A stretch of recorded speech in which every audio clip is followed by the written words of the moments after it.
Trump Europe को अलग थलग करने के मिशन में लगे हुए हैं। ट्रंप के इस नए मिशन को समझने के लिए आपको अमेरिका की नई राष्ट्रीय सुरक्षा नीति का ब्लूप्रिंट बेहद गौर से देखना चाहिए। इस ब्लूप्रिंट में एक नया चैप्टर जोड़ा गया है जिसका टाइटल है कल्टीवेटिंग रेजिस्टेंस इन यूरोप, यानी यूरोप के अंदर अमेरिकी विरोधी सोच वाले देशों के खिलाफ एक नया गुट तैयार करना।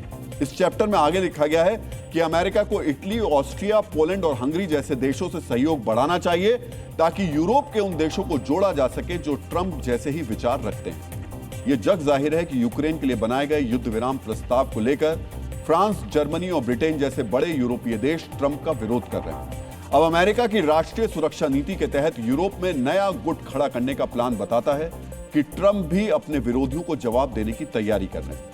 ट्रंप ने यूरोप को टुकड़े टुकड़े करने के लिए इन्हीं 4 देशों को क्यों चुना, अब हम आपको इसी सवाल का जवाब देने जा रहे हैं। अमेरिका समेत दुनिया देख चुकी है कि अपने कार्यकाल में ट्रंप सख्त और दक्षिणपंथी फैसले लेने लगे। कुछ ऐसे ही राजनीतिक तासीर इटली, ऑस्ट्रिया और हंगरी जैसे यूरोपीय देशों की भी है। इन देशों में भी दक्षिणपंथी विचारों वाली सरकार है जो शरणार्थियों और अरब प्रवासियों के मुद्दे पर सख्त रुख अपनाती रही है। ट्रंप के इस चयन के पीछे दूसरी बड़ी वजह है यूरोपीय यूनियन से आर्थिक मुद्दों पर मतभेद।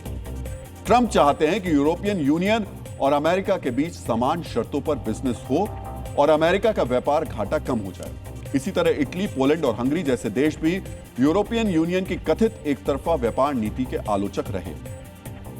यानी मित्रों, ये वो कारण है जिनके आधार पर ट्रंप यूरोप में नया गुट खड़ा करने की योजना बना रहे हैं। लेकिन इन ठोस कारणों के साथ साथ इन देशों के वर्तमान राष्ट्राध्यक्षों की केमिस्ट्री यानी संबंध भी ट्रंप को नया गुट बनाने का भरोसा देते हैं।